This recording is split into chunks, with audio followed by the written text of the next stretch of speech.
Hello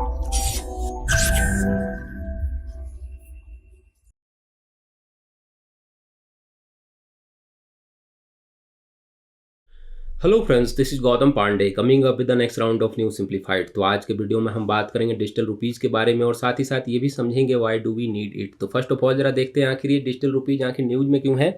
देखिए, recently RBI ने 1 दिसंबर 2022 से मीन्स आज से रिटेल डिजिटल रुपी और ई रुपीज़ को पायलट प्रोजेक्ट के तौर पर लॉन्च कर रही है। और ऐसा नहीं है कि आरबीआई इससे पहले डिजिटल रुपीज़ को लॉन्च नहीं कर चुकी है। इससे पहले अगर हम बात करें तो 1 नवंबर 2022 से ही आरबीआई ने होलसेल डिजिटल रुपीज़ को भी लॉन्च किया था। तो हमारे लिए इंपॉर्टेंट ये हो जाता है समझना कि आखिर डिजिटल रुपीज़ होता क्या है।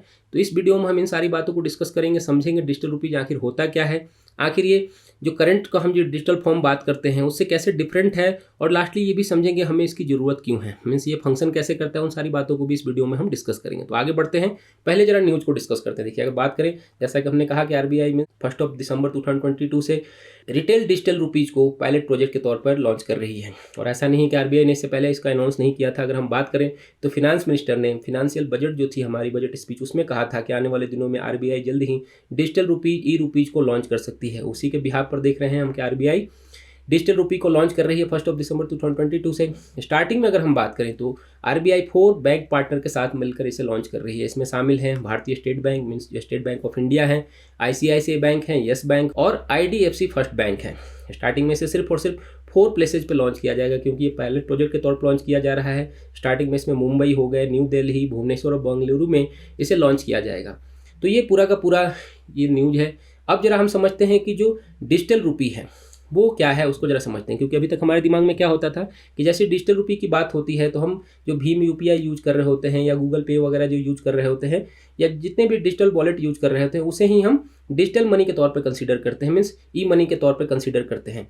तो ये जो डिजिटल रुपी है उससे अलग कैसे है इसको जरा समझते हैं। देखिए, अगर बात करें डिजिटल रुपी की, जिसे सेंट्रल बैंक डिजिटल करेंसी भी कहा जाता है, ये पॉइंट हम याद रखेंगे क्योंकि इसे इशू करने का राइट किसके पास होता है, किसी भी नेशन का जो सेंट्रल बैंक होते हैं उनके पास ही राइट होता है कि वो डिजिटल करेंसी को means central bank digital currency को इशू करें। और हमारे नेशन में सेंट्रल बैंक कौन है, ये है आरबीआई। तो आरबीआई के पास राइट है कि वो सेंट्रल बैंक डिजिटल करेंसी को इशू करे। इसी कंटेक्स्ट में आरबीआई ने डिजिटल रुपी को लॉन्च किया है। अगर डिजिटल रुपी की बात करें कि होता क्या है तो इसे ऐसे समझिए कि डिजिटल रुपी एक फॉर्म ऑफ करेंसी है, मीन्स एक डिजिटल फॉर्म ऑफ करेंसी है। करंट सिनेरियो में क्या होता है, अभी तक हमारे पास जितने भी करेंसी होती हैं वो फिजिकल फॉर्म ऑफ करेंसी होती हैं। मीन्स अगर मान लीजिए 500 का नोट है या 200 का नोट है तो क्या होते हैं, फिजिकल करेंसी होती है, फिजिकल फॉर्म में होते हैं।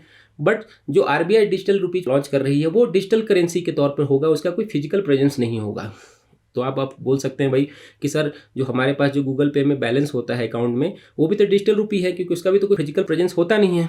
तो इसको जरा ऐसे समझते हैं, मान लीजिए कि गूगल पे हो गया, यूपीआई हो गया, किसी भी बैंक अकाउंट में जो आपके पास बैलेंस होते हैं उसे आपके पास कहीं ना कहीं फिजिकल प्रेजेंस होता है। इसको ऐसे समझिए कि मान लीजिए अगर आपके पास गूगल पे है और उसमें आपके पास 2000 रुपीज़ है तो इस 2000 रुपीज़ को आपने कहीं ना कहीं फिजिकली सबमिट किया होगा, मीन्स आपने अपने बैंक अकाउंट में सबमिट किया होगा।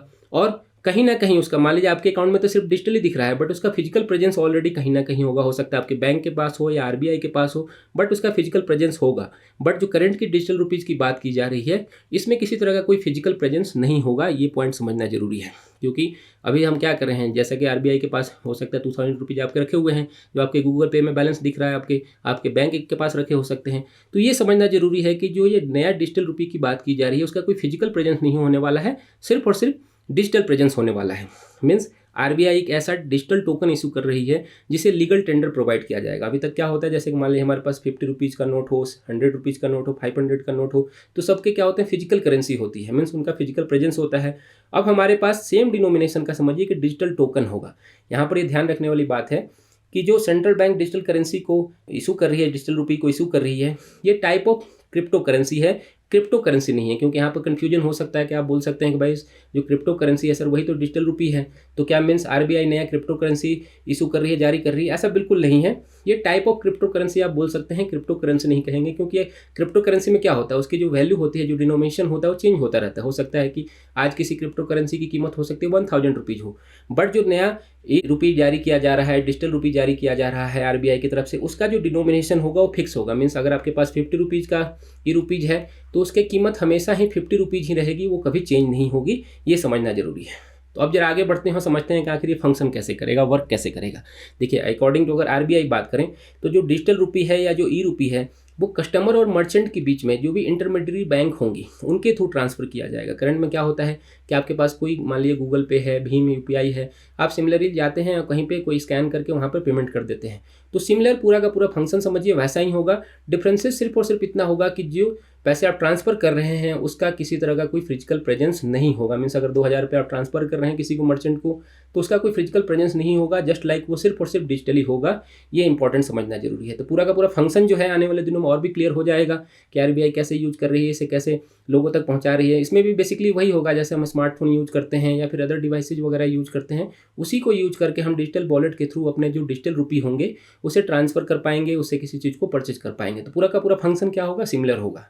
अब बात आती है कि हमें इसकी ज़रूरत क्यों है, why do we need it. सबसे इंपॉर्टेंट बात यही समझना है कि आखिर गवर्नमेंट ऑफ इंडिया आरबीआई से डिजिटल रुपी को लॉन्च क्यों कर रही है, उसकी ज़रूरत ही क्यों है भाई। क्योंकि पैसा तो हमारे पास ऑलरेडी है, फिजिकल करेंसी तो है, तो हमें इसकी ज़रूरत क्यों है, इसको जरा हम पॉइंट वाइज समझते हैं। देखिए, सबसे इंपॉर्टेंट बात क्या है कि अभी जितने भी हमारे पास करेंसी है, जो फिजिकल करेंसी है, उसका ऑपरेशनल कॉस्ट बहुत ज़्यादा होता है। जैसे इसको ऐसे आप समझिए कि मान लीजिए कि आपके पास 2000 रुपीज़ का नोट है, तो इस 2000 रुपीज़ के नोट को जारी करने के लिए, फिजिकल करेंसी के तौर पर जारी करने के लिए आरबीआई को हो सकता है इसमें प्रिंटिंग कॉस्ट देना पड़ता होगा, पेपर कॉस्ट देना पड़ता होगा, जो डिस्ट्रीब्यूशन कॉस्ट है, स्टोरेज कॉस्ट है, उन सारी चीज़ों को खर्च करना पड़ता होगा। मीन्स आप इसे एग्जाम्पल्स ऐसे समझिए कि मान लीजिएगा आप किसी एटीएम में जाते हैं और वहाँ पर आप 500 रुपीज़ एटीएम से अपने अकाउंट से विड्रॉ कर लेते हैं, बट आपके पास उस 500 रुपीज़ को पहुँचाने के लिए हो सकता है कि आरबीआई को 2000 रुपीज़ खर्च करना पड़ा हो। May be just for example आप इसको ऐसे समझिए, क्योंकि मान लीजिए आपने जो 500 रुपीज़ का विड्रॉ किया उसके फिजिकल प्रेजेंस को बनाने के लिए आरबीआई ने उसमें प्रिंटिंग कॉस्ट खर्च किया होगा, पेपर कॉस्ट खर्च किया होगा, डिस्ट्रीब्यूशन कॉस्ट होगा,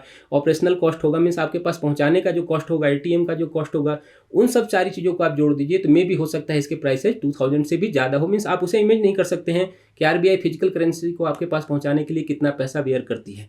तो आप समझिए कि इंडिया जैसे डेवलपिंग नेशन में जहाँ पर एक छोटे से रुपीज़ को पहुंचाने के लिए इतना पैसा खर्च किया जा रहा है, एक्स्ट्रा कॉस्ट खर्च किया जा रहा है, तो उस पैसों को हम डेवलपमेंट के तौर पे भी यूज कर सकते हैं। तो करंट में आप समझिए कि ज़रूरत है, नेशन को ज़रूरत है कि जो फिजिकल करेंसी है उसे दूर करते हुए डिजिटल करेंसी को लाया जाए, ताकि इस तरह के जो ऑपरेशनल कॉस्ट वगैरह हैं उन्हें दूर किया जा सके और उन पैसे को हम अपने डेवलपमेंट में खर्च कर सकें। साथ ही साथ देखिए, अगर बात करते हैं करंट गवर्नमेंट क्या करती है, फिनेंशियल इंक्लूजन की बात करती है। तो ऐसे में जो फिजिकल करेंसी है वो पूरी तरह से रोल इंपॉर्टेंट प्ले नहीं कर पा रही है, बट जो डिजिटल रुपी होगा वो फिनेंशियल इंक्लूजन में बहुत ही इंपॉर्टेंट रोल प्ले कर सकता है।